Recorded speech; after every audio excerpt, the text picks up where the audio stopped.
Hi team, hope you're all keeping well in these troubled times.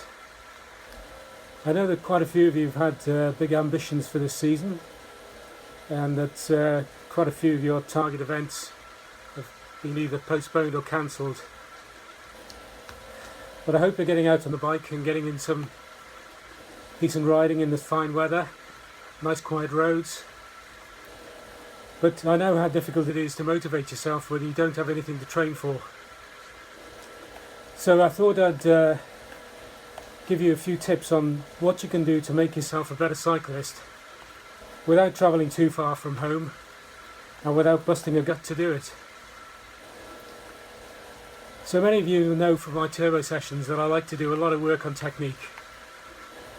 So I've got a little mantra that says fitness is temporary, but good technique will last a lifetime. And I believe that to be true. So technique work is never wasted, but a lot of people don't even consider it when they're out training. Things I'm talking about include your position on the bike, how efficient your pedal stroke is, how aerodynamic you are, your general bike handling skills, like cornering, descending, changing gear, etc. Even small things like taking a drink or eating while you're on the move, or clipping in junctions, clipping out, that sort of thing. So I'm going to start off giving you a few tips in a series of short videos just to demonstrate my point.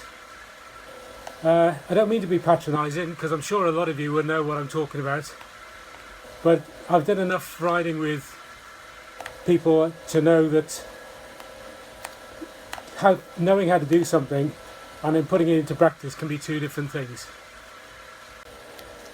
So many years ago, when I was in my 40s, short, fat, hairy legs, I was keen to know a lot more about cycling, and I was like a sponge really. I was taking information from wherever I could, and if I saw a rider who I thought was a good rider, I'd try and get advice from him. So on one occasion I asked this fellow cyclist how I could go faster up the hill, and he told me to ride the downhills. So that can be taken in two ways. If you're looking at an up and down course where you have a downhill section leading into an uphill section, then the faster you go down the hill, the further you're going to get up the hill before you have to start putting any pressure on the pedals.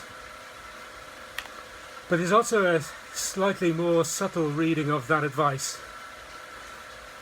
If you look at every little downhill section as an opportunity of generating speed, you should be able to go further and faster for the same effort level. It sounds pretty obvious, but I see it all the time when I'm out riding in a group. You'll get a small rise in the road. As soon as I hit the rise, out of the saddle, pumping hard on the pedals, up to the top of the little rise, coasting over the top, and then freewheeling on the downslope until they get back to their cruising speed, and then they pick up the pedaling again. So my way of riding is slightly different. I save the energy on the uphill section by not pumping hard on the pedals, but as soon as I get to the crest of the hill, then I start putting some extra pressure through the pedals, and on the downhill, then I use that energy that I've saved, pumping hard on the pedals to generate some speed. And this speed that you generate on the downhill section, you can carry that on for significant distances on flat bits of road. You know, half a mile or more is quite easy to do without having to work hard, without having to go out of your zone 2, for example.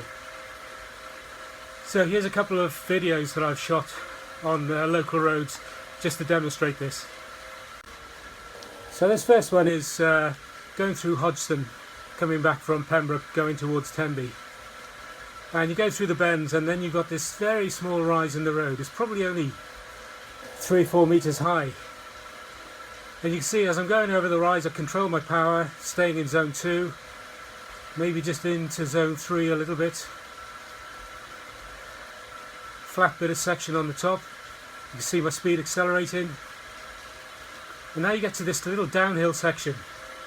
And now you put a little bit more pressure through the pedals, and you see the speed picking up.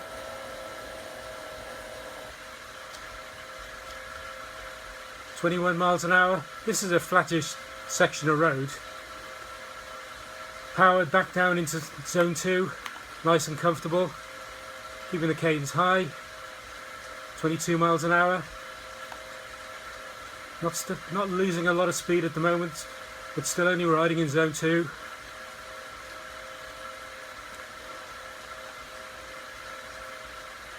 And you can see that you can carry on that speed for quite a long time. Okay, this is going through Lanfy, going over the railway bridge, again going from Pembroke towards Tenby. This is where you see a lot of groups getting out of the saddle, pumping hard. I'm controlling the power. Zone 2 just in the bottom of zone 3. And then you get to this little downhill section round the corner. A little bit of a blast on the pedals. And here we go, we're up to 23 miles an hour, 22. And you can keep that speed going. There's actually about half a mile down the road, there's another little rise. And you can keep that speed going right to that rise and then do exactly the same on that rise. And then that leads into a little uphill. And you can get a third of the way up the hill before you really have to start putting any additional pressure through the pedals. Still working in zone 2, 23 miles an hour. Nice and easy. And this is that little uphill that I was talking about, except now we're coming back towards Pembroke from Tenby.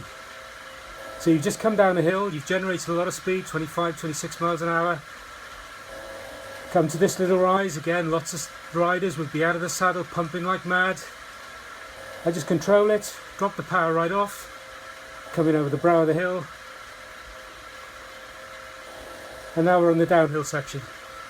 Now you put some power down through the pedals. Now you watch the speed accelerate. 24 miles an hour, only working in zone 2. And you can keep that speed going, like I say, for a considerable distance.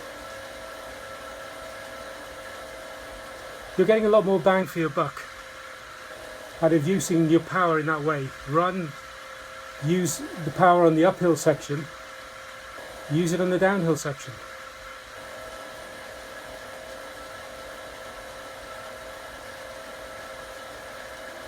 I think my average on that day was 17 miles an hour. I'm still above average going into Lanfy, half a mile down the road. Okay, final clip. This is the top of St Daniel's Hill in Pembroke. Going out towards Maiden Wells. Climbing in zone 3. Not overdoing it. Now we're coming to the crest of the hill. Keeping the power on the pedals. Watch the speed start creeping up.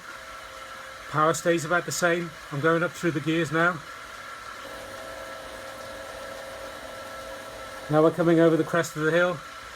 This is where a lot of people, once they've climbed the hill, they start looking around, see how far back their mates are, grab a drink, go nice and slow, wait for everybody to catch up.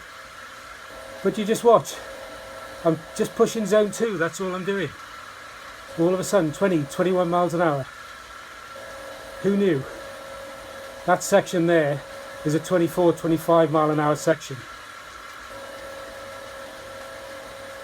If your mates were ahead of you on the hill, you've already caught them and you're flying past them at 24 miles an hour while they're still taking a drink.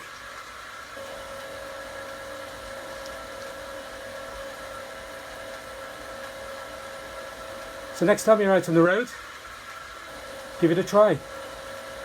See you next time. Bye.